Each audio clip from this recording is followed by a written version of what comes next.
Hello.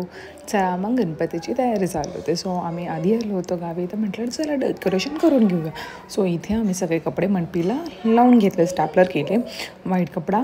So ते झाल्यानंतर आम्ही बाकीची कामं करायला घेतली. मग हे तुम्हाला मी दाखवते कसं उभं केलं ते. सो इथे उभं करायचं होतं आम्हाला. बघ हे जे वरती बांबू दिसतात तिथे. सो आई अर्धा कपडा पाडून देत होते, ते खाली स्टेज केलं होतं ना, तिथे आम्हाला सोडायचा होता.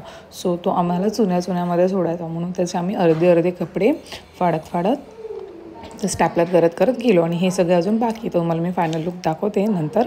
मग त्याच्यानंतर मला वरून अशी माळा सोडायच्या होत्या फुलांच्या. सो ते ग्रीन होतं ह्याच्यामध्ये, ते ना खूप मोठं होतं. सो डोक्याला वगैरे लागलं असतं. सो म्हणून मग आम्ही ते सगळं वेगवेगळं केलं. आणि हे 2-2च्या जोड्या करून आम्हाला बांधून देत होते.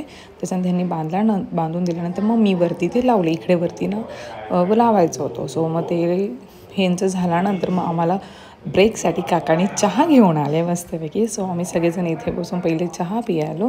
हे बघा अर्धं डेकोरेशन झालेलं, अर्धं बाकी. काका आम्हाला चहा आणून देत होते. सो आम्ही ते चहा वगैरे पियालो. ही बघा आजी आमची पणजी आजी, म्हणजे माझ्या पिल्लूची पणजी आजी. सो ते झाल्यानंतर मग इथे मंदिराच्या बॅकग्राऊंडला आम्ही हे वॉलपेपर आणले होते. सो म्हटलं ते पण लावून घेऊ. सो हे बघा फायनल लुक असं मी डेकोरेशन केलं आहे ह्यावर्षी. सो तुम्हाला आवडलं तर नक्की सांगा मला. हे तर अशा प्रकारे डेकोरेशन केलं आहे. आपण भेटूया नेक्स्ट व्हिडिओमध्ये. बाय.